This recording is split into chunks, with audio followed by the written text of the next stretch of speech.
હું આલ્ફામાં 2022માં આવ્યો હતો.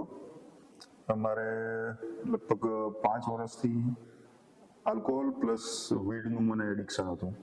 એના માટે હું આલ્ફામાં ટ્રીટમેન્ટ માટે આવ્યો હતો.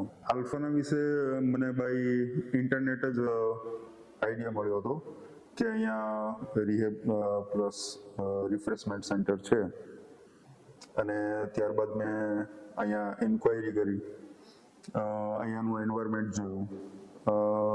રિહેબ એટલે શું છે, એ ખરેખર અહીંયાની સિસ્ટમ કઈ રીતે છે, ફેકલ્ટીઝ શું છે, કઈ કઈ ટ્રીટમેન્ટ આપે છે. તો એના આધારે આલ્ફામાં હું 1 મંથ માટે આવ્યો હતો 2022માં. મારા 1 મહિનાના કોર્સ પછી હું લગભગ 3 થી 4 વાર ફોલોઅપ માટે આવ્યો હતો મારા થેરાપિસ્ટ પાસે. તો એમાં દરેક જ્યારે પણ હું મુલાકાત લેતો હતો મારા થેરાપિસ્ટની, તો મને એક સેલ્ફ મોટિવેશન મળતું હતું કે ના, જે હું અહીંથી શીખીને ગયો છું એને હું મારા રોજિંદા જીવનમાં કઈ રીતે અપનાવું છું, અને જે પહેલાં મારું જીવન કઈ રીતે હતું અને એમાં કેટલો ફરક પડ્યો છે, અને એમાં હું કઈ કઈ જગ્યાએ ભૂલો કરી રહ્યો છું. તો સતત ફોલોઅપથી મારા થેરાપિસ્ટ જોડે ચર્ચા કરીને એના વિશે મને અપડેટ મળતી હતી. અત્યારે હું હાલ 15 દિવસ માટે આવ્યો છું આલ્ફામાં.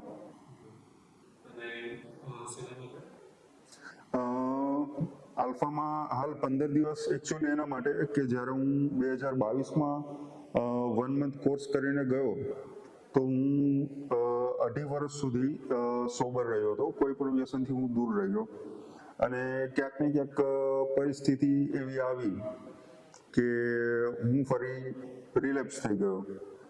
3-4 દિવસ એવું રહ્યું કે હું આલ્કોહોલના પાછા એડિક્શનમાં આવી ગયો. તો મેં તરત જ નિર્ણય કર્યો, અહીંયાના મારા થેરાપિસ્ટનો કોન્ટેક્ટ કર્યો કે મને આ રીતની પ્રોબ્લેમ થઈ રહી છે. તો મેં ફરી આલ્ફામાં આવવા માટે નિર્ણય કર્યો. જો હું ધારત તો બહાર બી કોઈ પણ એમડી જોડે બોડી ડિટોક્સ કરીને ફરી પાછી મારી કન્ટિન્યુ લાઈફમાં હું કરી શકતો હતો, પણ હું ક્યાંક ને ક્યાંક મને ગિલ્ટ હતું એટલું કે જે મેં 2.5 વર્ષ પહેલાં 1 મહિનામાં આટલી સારી સંસ્થામાં આટલી જે મને ચાન્સ મળ્યો મારા આખા લાઈફને રીડિફાઇન કરવાનો, કે જે ક્યાંક ને ક્યાંક મેં ભૂલ કરી હતી, એ ભૂલ મેં ફરી કરી છે. તો એને સુધારવા માટે, ફરી એને ટ્રેક ઉપર લાવવા માટે મેં આલ્ફામાં આવવા માટે નિર્ણય કર્યો. આલ્ફામાં જનરલી એ રીતે હોય છે કે આલ્ફામાં દરેક લોકો આવતા હોય છે. દરેક લોકોની અલગ અલગ બેકગ્રાઉન્ડમાંથી આવતા હોય છે, અલગ અલગ પર્સનાલિટી હોય છે, અલગ અલગ એ લોકોની સમસ્યાઓ હોય છે, અલગ અલગ એ લોકોના વ્યસનો હોય છે. તો અહીંયાના જે સાયકાટ્રિસ્ટ છે એ લોકો તમને આખું તમને જાણી પૂછીને એક અવલોકન સુધી પહોંચે છે કે ખરેખર શું પ્રોબ્લેમ છે. એ આધારે તમારું આખું પર્સનલ તમારો આખો પ્લાન બનાવે છે કે તમને કયા કયા સેશનમાં તમે જઈ શકશો. કે ઉદાહરણ તરીકે માઇન્ડફુલનેસના સેશન થાય છે, એન્ડ બાયોન્યુરો છે, પ્લસ માઇન્ડફુલનેસ, ગ્રુપ સાયકોલોજી છે.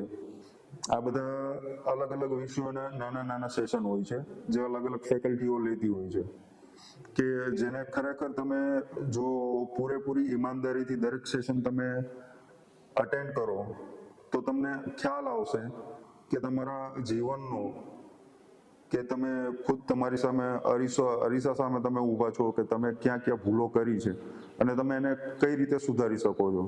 ક્યાંક ને ક્યાંક તમારામાં એક આત્મવિશ્વાસની કેળવણી થશે. પ્લસ એના સિવાય આખા દિવસનો સેશન પૂરો થાય છે પછી અહીંયા રમત ગમત માટે, સ્વિમિંગ માટે, તો તમારો આખો દિવસ એટલો વ્યસ્ત રહે છે, અને પ્લસ તમે એટલા બધા લોકોને મળો છો, વાતચીત કરો છો, તો ક્યાંક ને ક્યાંક તમે તમારી સમસ્યાને જે મનમાં મોટી ધારીને બેઠા છો, તો એમાં તમને રાહત થશે કે ના, આપણે ફરી શરૂઆત કરી શકીએ છીએ. આ જ એક અંત નથી.